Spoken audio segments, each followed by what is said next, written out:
नमस्कार दोस्तों, मैं अंकुर उपाध्याय स्वागत करता हूं आप सभी का एक बार फिर से अपनी नई वीडियो में।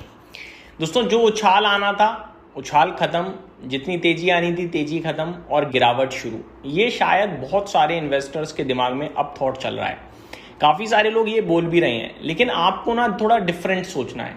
एक मौका मिला था आपको, मौका मिस हो गया, बाजार में तेजी बन गई, स्टॉक्स छूट गई। लेकिन हो सकता है दोबारा मौका मिले। लेकिन एक चीज याद रखिएगा, अब आपको मौका ब्रॉडर बेस मुश्किल बनेगा। पहली बात, उतना बड़ा मिलेगा नहीं मिलेगा सवाल है, अभी नहीं कंफर्म, लेकिन मिलने के चांसेस बन रहे हैं, ये जरूर दिख रहा है मुझे। क्योंकि जो डील फेल हुई है, हो सकता है ये वॉर एस्केलेट करे। ठीक है, अगर एस्केलेट होती है तो शायद एक बार फिर मौका मिलेगा। आप डर मत जाना, बेचकर मत भागना, क्योंकि आपको अब भी अगर समझ में नहीं आया कि बाजार ऊपर ही जाना है एट द एंड, तो फिर शायद कभी नहीं आ पाएगा। दो तरीके के इन्वेस्टर हैं यहाँ पे। एक वो जो ये सोचेंगे कि गिरावट मौका मिली थी, मैंने नहीं मौका अपॉर्चुनिटी अपना पाई, मेरे को दोबारा मिल रही है, अब अपनाऊंगा, अब ग्रैब करूंगा, ये वाला तो मेरे को अच्छा लगा। एक वो है जो सोच रहा था कि बाजार तो गिर ही रहा था, ये उछाल आया था फिर गिरने लगेगा।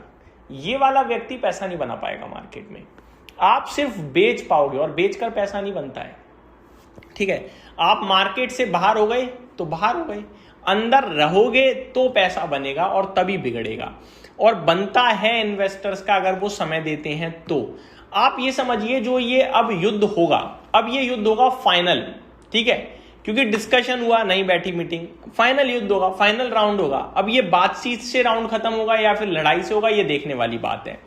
क्योंकि ईरान ये कह रहा है कि हम बहुत सारे पॉइंट्स पे मैच कर गए, बहुत सारे पॉइंट से एग्री हो गए, दो चार पॉइंट ऐसे थे जिनमें एग्री नहीं कर पाए, बाकी तो चीजें बनी गई ना। तो शायद कहीं यूएस भी नीचे आए और थोड़ा और ईरान का थोड़ा नीचे आए और दोनों मिलकर पॉइंट डिस्कस करें और डील आ जाए। पॉसिबल अभी भी है, क्योंकि देखो युद्ध एक ऑप्शन है, लेकिन युद्ध पूरी तरीके से ये नहीं है कि युद्ध ही सब कुछ है। आप विदाउट युद्ध अगर चीज खत्म कर सकते हो तो वो ज्यादा बेनिफिशियरी है। और मेरे को लगता है दोनों पार्टीज को अच्छे से समझ में आएगा। बट अभी टेंशन थोड़ी एस्केलेट हो सकती है, कच्चा तेल दोबारा ऊपर आ सकता है, प्रेशर बन सकता है मार्केट में। लेकिन मार्केट ने ये सब चीजें देख ली हैं। अब मार्केट अगर कुछ नया देखेगा तभी रिएक्ट करेगा, वरना मार्केट को पता है कितने में क्या परेशानी हो सकती है, वो ज्यादा रिएक्ट नहीं करेगा, ये मेरा मानना है। तो अगर बाजार गिरता है तो आप अपॉर्चुनिटी समझिएगा, ये मैं आपसे दोबारा रिपीट टेलीकास्ट में कहना चाहूंगा। अब आते हैं मार्केट पे। दोस्तों, क्या गिर सकता है, क्या बढ़ सकता है, आपको मैं सेक्टर स्पेसिफिक बताता हूं। देखो, अगर मैटर एस्केलेट होगा यानी वॉर बढ़ेगी, तो आपका आईटी, फार्मा, एफएमसीजी, ये तीन केवल क्षेत्र ऐसे हैं जो कि कम गिरेंगे, ऊपर जाने के लिए ज्यादा बैठे हैं। ठीक है जी, आईटी, फार्मा, एफएमसीजी और ओएनजीसी, ओआईएल, ये केवल दो स्टॉक। क्यों? क्योंकि अगर वॉर एस्केलेट होगी तो शायद कच्चा तेल ऊपर जाएगा, जिससे ओएनजीसी, ओआईएल को फायदा है। और वॉर एस्केलेट होगी तो फिर IT, pharma, FMCG as a defensive अच्छा कर सकता है, क्योंकि बाकी सब जगह परेशानी, प्रेशर होगा।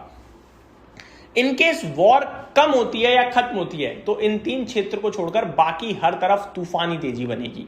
और वॉर एस्केलेट होती है तो इन तीन क्षेत्र को छोड़कर बाकी जगह गिरावट ज्यादा आ सकती है। अब मैं पहला सिनेरियो लेता हूं कि गिरावट ज्यादा आएगी, तो बाकी क्षेत्र गिरेंगे। आपको ध्यान देना है बैंकिंग, एनबीएफसीज पे, क्योंकि ये तेजी से गिरेंगे और वापस तेजी से आएंगे भी। याद रखिएगा, बैंकिंग क्षेत्र में बहुत बड़ा क्षेत्र है, बैंकिंग क्षेत्र छोटा क्षेत्र नहीं है। मैं आपके साथ कुछ चुनिंदा स्टॉक्स को डिस्कस करना चाहूंगा। एक है दोस्तों श्रीराम फाइनेंस, अगर गिरता है अपॉर्चुनिटी होगी, 900 रुपए के पास मिल जाए, गोल्डन अपॉर्चुनिटी होगी। दूसरा है स्टेट बैंक ऑफ इंडिया, 1000 रुपए के नीचे जब भी मिले अपॉर्चुनिटी होगी, ध्यान दीजिएगा। तीसरा है दोस्तों फेडरल बैंक, ये स्टॉक 260 240 के आसपास आएगा, अपॉर्चुनिटी होगी, ध्यान दीजिएगा। तो ये तो गए आपके लिए तीन बैंकिंग क्षेत्र से स्टॉक।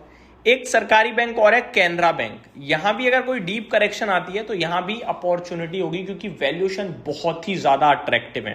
ठीक है, ये स्टॉक्स हैं जो आपको रडार पे रखने हैं। दूसरा क्षेत्र है दोस्तों ऑटो इंडस्ट्री। ऑटो इंडस्ट्री में मेरा मानना ये है, आपको ध्यान देना है बजाज ऑटो पे, टीवीएस मोटर्स पे, ये बहुत ही कमाल की कंपनियां हैं जहां पे आप ध्यान दे सकते हो। बाकी तो भाई पूरा ऑटो इंडेक्स ही अच्छा है, जहां पे आपको सही लगे ध्यान दीजिए। रियल एस्टेट गिरावट में तेज गिरेगा, एक एक दिन में 8-8, 5-5, 7-7% गिर सकते हैं। लेकिन जब आपको लेना शुरू करना हो तो आपको ध्यान देना है प्रेस्टीज एस्टेट्स पे, ये मेरे को बहुत ही अच्छी कंपनी लगती है। और रियल एस्टेट में मेरे को एकमात्र यही कंपनी ज़्यादा समझ में और प्रेफर करता हूँ मैं। प्रेस्टीज स्टेट्स पे ज़रूर ध्यान दीजिएगा। साथ ही साथ आप चाहो तो अनंतराज और DLF जैसे स्टॉक्स पे भी ध्यान दे सकते हो। यहाँ मुझे काफ़ी स्ट्रॉन्ग वाइब लगती हैं। एक है दोस्तों मेटल क्षेत्र। मेटल क्षेत्र में मैं चुनिंदा स्टॉक्स की बात करना चाहूँगा। सबसे पहले अगर स्टील में रहना है तो JSW स्टील, एल्यूमिनियम में रहना है तो हिंडाल्को, मल्टी कमोडिटी का एक स्टॉक है वेदांता, कॉपर का एक है हिंदुस्तान कॉपर। तो ये कुछ स्टॉक्स हैं जो आपको डेफिनेटली रडार पे रखने चाहिए, जो मेरे को अच्छे लगते हैं। और ऑलमोस्ट पूरा मेटल क्षेत्र ही कवर कर लिया हमने, अगर आप मेटल्स के हिसाब से देखें तो ये कुछ स्टॉक्स हैं जो आपके लिए मेरे हिसाब से परफेक्ट रहेंगे लॉन्ग टर्म के लिए। ये मेरी तरफ से डिटेल थी। उम्मीद करता हूँ वीडियो पसंद आई होगी। Thank you so much for watching this video. Have a great day guys.